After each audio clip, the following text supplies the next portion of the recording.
1 Corinthians chapter 13 is probably one of the most read scriptures about love. It's probably been read at every single wedding I've ever been to and probably every other celebration of love, but I think it bears reading and listening to again. Starting with verse 4, love is patient, love is kind, it does not envy, it does not boast, it is not proud, it is not rude, it is not self-seeking. It is not easily angered. It keeps no record of wrongs. Love does not delight in evil, but rejoices with the truth. It always protects, always trusts, always hopes, always perseveres. Love never fails. Love never fails. I don't think it's any mistake that the word always is repeated. I don't know that we would get it if it was said once.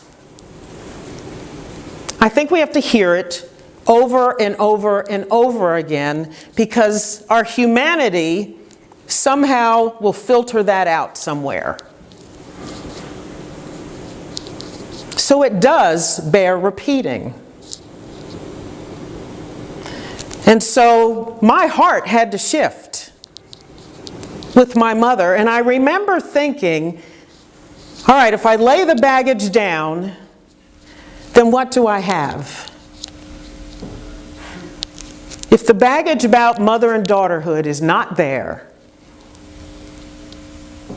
then what do we have with each other?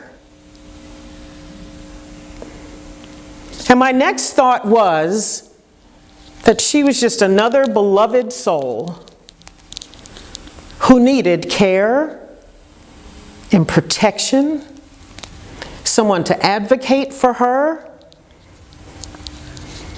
without any of the extraneous baggage, memories, whatever it was I was dragging with me through our relationship. And it changed everything. It changed everything for me. And we were able to be with each other in a way that we had not been in decades. The first couple of weeks after her first stroke, she was still able to communicate and she didn't have any paralysis in her arms or legs. And so we were able to talk and be with each other, and we had conversations we hadn't had in a long time. There was an ease between us that did not exist before because there was always this underlying attention. Because sometimes in relationships, and I felt like I had to do it in mine with my mother at the time, I had to set up some boundaries. And sometimes we do. Sometimes we need physical or emotional space between the people we love in order to protect and love ourselves. And somehow when I saw her as just a beloved soul, all those boundaries were allowed to crumble. And we laughed and joked with each other and we talked about life. And my niece her wedding was coming up in a few weeks, and probably in about a month now that I think about it, when she had her first stroke. And so we knew that she probably wasn't going to be able to go, but we planned some things. We planned making a video to send to her. And we would just spend time together. Sometimes we were reading, sometimes we watched movies. We talked about some of the things we would do together when she was out of rehab and she was back at home. And we just had fun. And it was just relaxed. And I thought, wow, I haven't felt this in a very, very long time. And then after her second stroke, which was catastrophic, and she wasn't able to communicate anymore, I was with her in different ways. And I've said before in my other talk, when we talked about this, that I sang to her because that was the only thing that I knew to do. When I asked Spirit, How is it that I can be with my mother so that neither one of us is in distress? And the answer was sing. And I thought that was the oddest answer. Sing? And so I did. Sometimes for hours. And I did things like brush her hair and massage her arms or her legs. Or I would talk, or I would read. Or we would just sit and I would hold her hand. It changed my life. And I hope it changed hers too. And I don't know what happens when someone has had a stroke and their brain is not functioning anymore. I don't know what they're aware of. But somewhere in my heart of hearts, I believe that she was able to be with me in a special way. And so in the 2.5 years since she's passed, and I've been able to process this, and I'm still processing, I wonder, why couldn't I have flipped that switch prior to her having a stroke? Often as humans, we need something catastrophic, something major to happen before we step out in a way that is more in alignment with our divine nature. Sometimes we need to be knocked on the head. Sometimes we need the rug pulled out from underneath us. What if we access that without the catastrophe? Without having to lose our jobs or go bankrupt or have a divorce.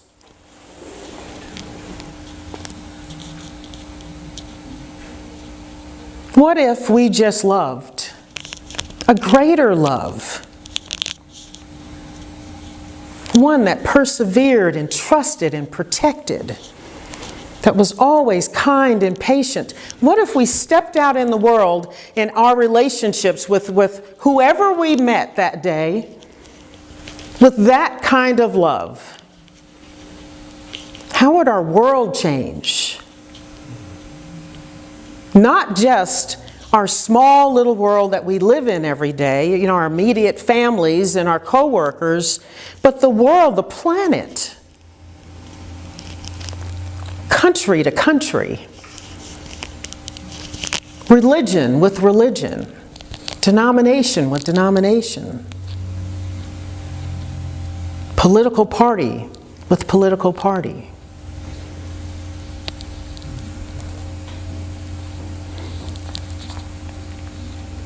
Like we talked about on February 4th, we are simply divine. And so this greater love that God is, we are. You don't have it, you are it. So the potential for never-ending patience, trust, love, kindness, perseverance always exists inside. Always. Always.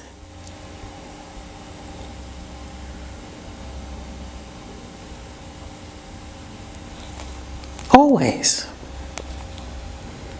Through every single trial, through every single frustration, through every single occurrence that hits us in the head, just when we're smoking along, nice and happy, day's going well, and bam, something comes up. And we're blindsided. Greater love still exists and is possible. We just have to remind ourselves that that is who we are.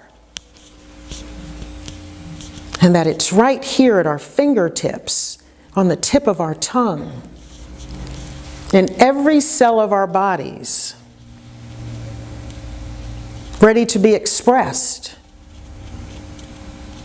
to whomever is in front of us or to ourselves. I think sometimes we forget that we need to be patient and kind and trusting with ourselves.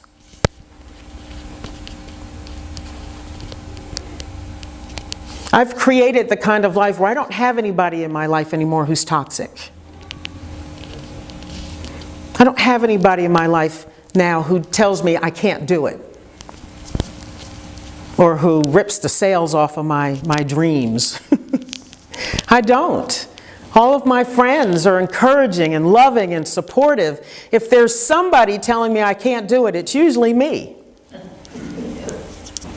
If there's somebody giving me a hard time, it's usually me.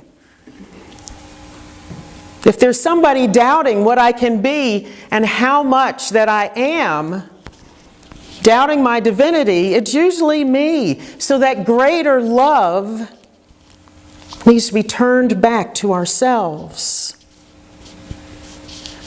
When we look in the mirror, when we're kicking ourselves for forgetting something, not doing something, falling short of always trusting, always loving, always being patient. We just have to flip the switch again, remind ourselves of who we really are.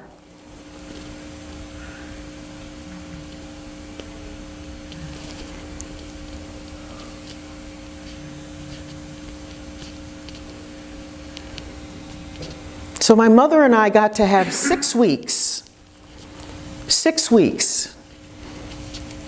of peace and ease and laughter and joy. And the last thing she said out loud to me the night before her second stroke was, "I love you," and she waved at me as I left her hospital room. She was just happy and I was happy. And I said, "I love you too, Mom," and I had a big smile on my face. There was none of that restrained, "I love you," through gritting my teeth. You know, when you say it but you're not feeling it, because you feel there's an obligation to say it back. Gosh, there were so many days of that. You know, when you're trying hard to love and it hurts. Yeah. The human brand of love, where we've got all this stuff wrapped around love, where we're embracing our divinity and saying, "I am that greater love. I can be that greater love right now. I can express that greater love right now."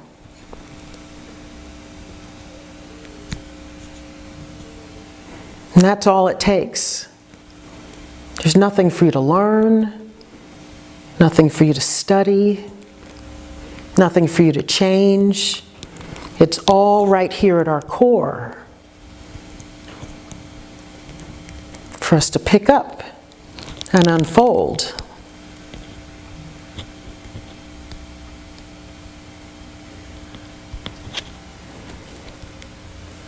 Perhaps when I created those boundaries, when we were still in that struggle, perhaps that was a greater love for me, for myself.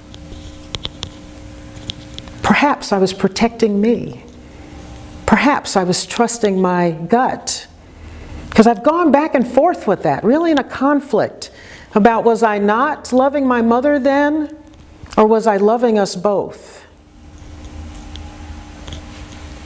I don't know that love's always pretty.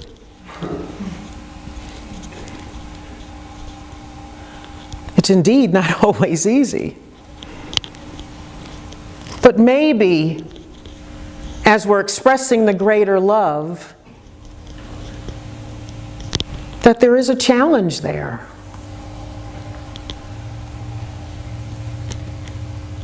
You know, while Jesus was on the cross, asking the Father to forgive those who put him on that very cross, he was expressing love. What must that have been like? What must that have been like? Certainly wasn't pretty. Maybe it was easy for him, I don't know. but it was love nonetheless. Forgiving in the middle of the trial.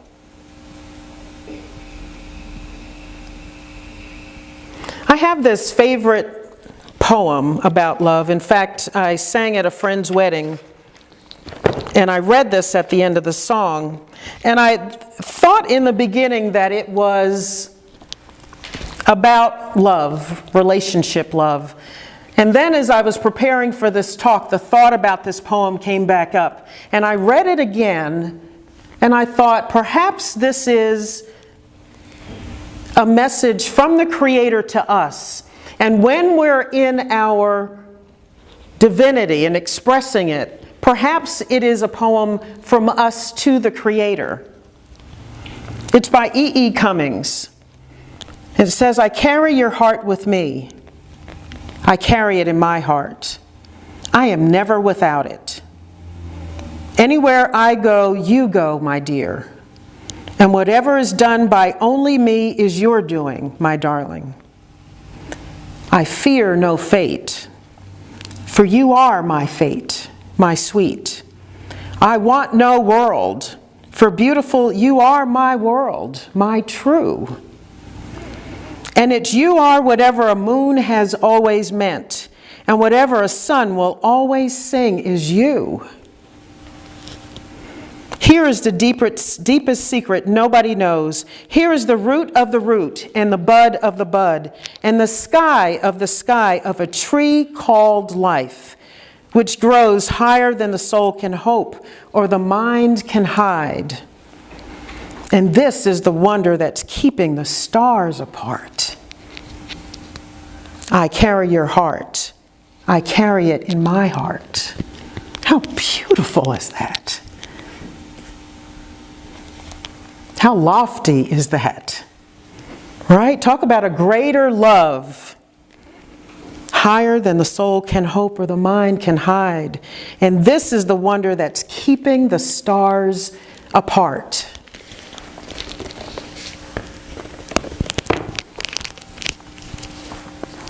A greater love. And if God is love, then we are too. Capable of the unconditional love that we are.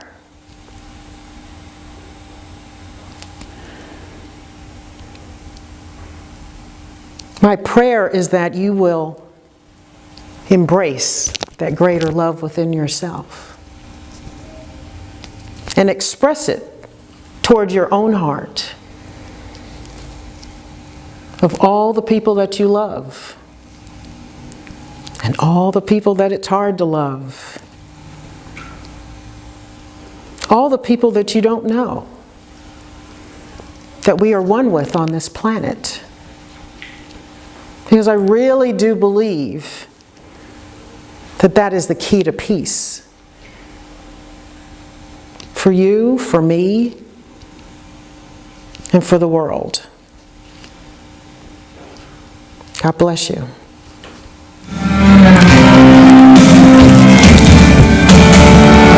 I believe in love, it's all we've got. Love has no boundaries, costs nothing to touch. War makes money, cancer sleeps, curled up in my father, and that means something to me.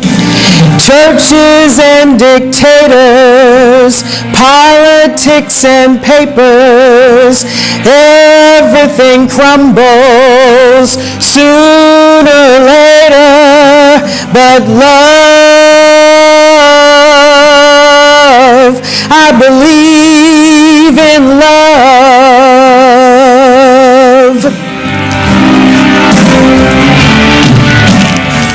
I believe in love, it's all we've got. Love has no boundaries, no borders to cross. Love is simple, hate breeds, Those who think difference is the child of disease. Father and son make loving guns. Families together kill someone without love. I believe in love.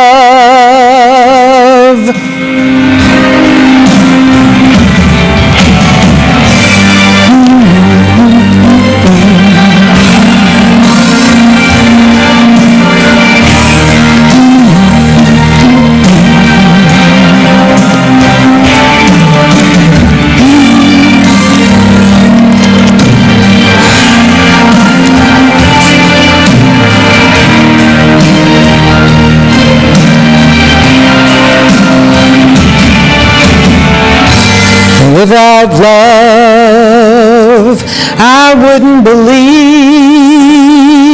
in anything that lives and breathes. Without love, I'd have no anger. I wouldn't believe in my right to stand here. Without love, I wouldn't believe. I couldn't believe in you, and I wouldn't believe in me. Without love, I believe in love. I believe in love. I believe in love.